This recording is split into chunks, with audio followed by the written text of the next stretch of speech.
نصیب کا رشتہ بہت عجیب ہوتا ہے، نظر کو ہمیشہ وہی پسند آتا ہے جو نصیب میں نہیں ہوتا، مگر یاد رکھنا دعائیں مقدر سے جیت جانے کا ہنر رکھتی ہیں۔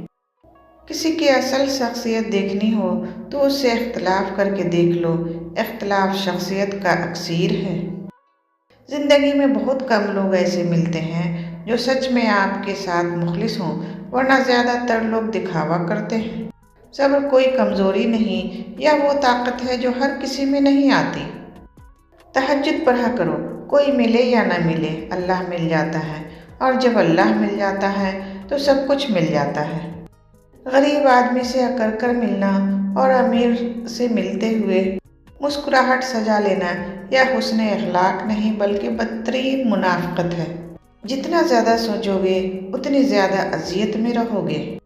یا تو اپنے آپ کو مضبوط کر لو یا مصروف کر لو، جتنا مل جائے قبول کر لینا چاہیے، ہو سکتا ہے یہ بھی ہماری اوقات سے زیادہ ہو۔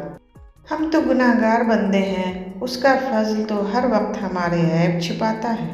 اگر آپ کماتے نہیں تو زندگی گزارنا مشکل ہو جاتی ہے، اور جب کمانے لگ جاؤ تو زندگی گزارنے کے لیے ٹائم ہی نہیں ملتا۔